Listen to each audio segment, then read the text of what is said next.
রূপার স্বপ্ন। একটি ছোট্ট গ্রামে থাকত রূপা নামে এক মেয়ে। তার বয়স মাত্র 10 বছর, কিন্তু স্বপ্ন ছিল আকাশ ছোঁয়া। আমি বড় হয়ে অফিসার হব, গ্রামে একটা বড় স্কুল বানাবো। রূপার পরিবার ছিল দরিদ্র, বাবা কৃষক, মা গৃহিণী।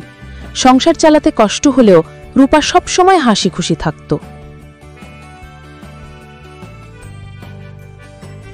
মা, সকালে আমার সঙ্গে মাঠে চলো, একটু কাজের হাত লাগাও। জি বাবা, আমি আসছি। মাঠে কাজ করে, মাকে রান্নায় সাহায্য করে, ছেঁড়া ব্যাগ কাঁধে নিয়ে স্কুলে যেত রূপা।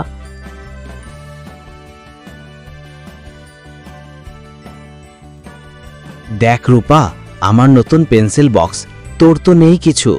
আমার নেই তো কি হয়েছে, মন দিয়ে পড়লেই যথেষ্ট। রূপা রাতে কেরোসিন ল্যাম্পের আলোয় পড়াশোনা করত, কারণ তার স্বপ্ন শিক্ষা দিয়ে গ্রামের সব শিশুদের ভবিষ্যৎ গড়া।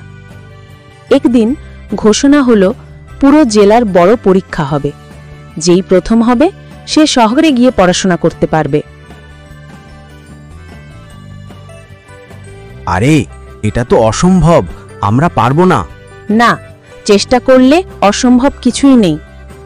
পরীক্ষার দিন বাবা মা আশীর্বাদ করে দিলেন। জামা, মন দিয়ে চেষ্টা কর, আমরা তোর সঙ্গে আছি। রূপা ভাঙা জুতো পায়ে স্কুলে গেল। প্রতিটি প্রশ্ন সে মন দিয়ে লিখল। ফলাফল বের হল। পুরো জেলার মধ্যে প্রথম হল রূপা। বাহ, তুমি আমাদের গর্ব রূপা। আজ থেকে রূপা আমাদের গ্রামের গর্ব। আমি ওকে নতুন ব্যাগ, খাতার কলম দিচ্ছি। শহরে পড়াশোনার সুযোগ পেল রূপা। বাবা মায়ের চোখে জল এলো, সেটা খুশির জল। আমাদের কষ্ট সার্থক হলো মা। স্বপ্ন বড় হলে কষ্ট কোনো দিন পথ আটকাতে পারে না।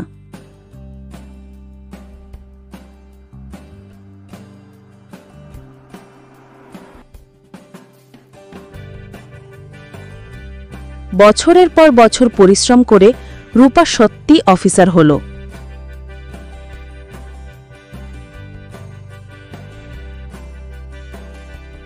গ্রামে ফিরে এসে সে বড় স্কুল বানালো। বাচ্চারা হাসি মুখে খাতা কলম নিয়ে পড়াশোনা শুরু করল। ধন্যবাদ রূপা আপা। হ্যাঁ, এটাই সত্যি। স্বপ্ন বড় হলে সাফল্য একদিন আসবেই।